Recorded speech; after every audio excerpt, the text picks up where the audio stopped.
இறை இயேசுவில் அன்புமிக்க சகோதர சகோதரிகளே, இறைவனுக்காக தன் வாழ்வை அர்ப்பணித்து அன்பிலும் தியாகத்திலும் சிறந்து விளங்கி மனிதராக வாழ்ந்து புனிதராக உயர்ந்த ஓர் இறை உள்ளம்தான் இன்றைய புனிதர் அருளாளர் பிரான்சிஸ் சேவியர் சீலோஸ். பிறப்பு 1819 ஆண்டு ஜனவரி 11 நாள், இறப்பு 1867 ஆண்டு அக்டோபர் 4 அன்று.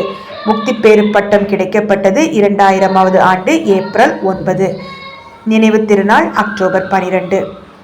அருளாளர் பிரான்சிஸ் சேவியர் சீலோஸ் அமெரிக்க ஐக்கிய நாடுகளின் எல்லைகளில் மறைப்பணியாற்றிய ஜெர்மன் நாட்டை சேர்ந்த மகா பரிசுத்த மீட்பர் சபையின் துறவியும் குருவுமானவர்.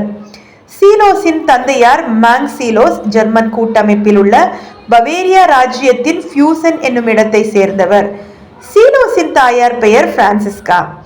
சீலோஸ் பிறந்த அன்றே தமது பங்கு தேவாலயமான தூய மேக்னஸ் ஆலயத்தில் திருமுழுக்கு பெற்றார். தமது பள்ளி கல்வியை ஆக்ஸ்பர்ட் என்னும் இடத்தில் தூய ஸ்டீஃபன் கல்வி நிறுவனத்தில் பெற்ற சீலோஸ் 1839 ஆண்டு தத்துவ கல்விக்கான தமது டிப்ளமோ படிப்பை மியூனிஷ் பல்கலைக்கழகத்தில் பெற்றார். குருத்துவம் பெறுவதற்கான தமது ஆர்வத்தை சிறு வயதிலிருந்து வெளிப்படுத்தி வந்த சீலோஸ் 1842 ஆண்டு செப்டம்பர் மாதம் 19 நாள் மறைமாவட்ட குருத்துவ கல்லூரியில் இணைந்தார். 1843 ஆண்டு மார்ச் மாதம் 17 பிரான்ஸ் நாட்டின் வடக்கு பிராந்தியத்தில் உள்ள லீ ஹார்வ் எனும் துறைமுகத்தில் தமது கடல்வழி பயணத்தை தொடங்கிய சீலோஸ் ஏப்ரல் மாதம் 20 நியூயார்க் நகர் சென்றடைந்தார்.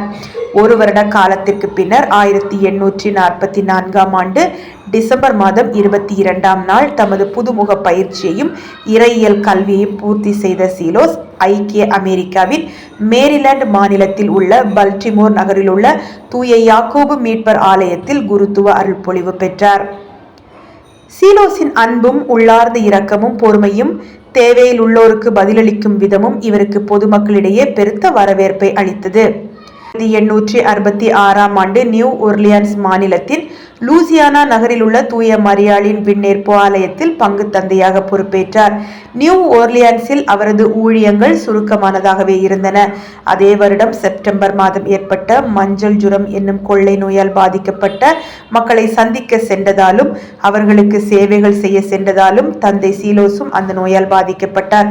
ஜுரத்தின் தாக்கம் குறையாத நிலையில் பல வார காலம் படுக்கையில் இருந்த தந்தை சீலோஸ் 1867 ஆண்டு அக்டோபர் மாதம் 4 இறையடி சேர்ந்தார். அப்போது அவர் மரிக்கையில் அவருடைய வயது 48.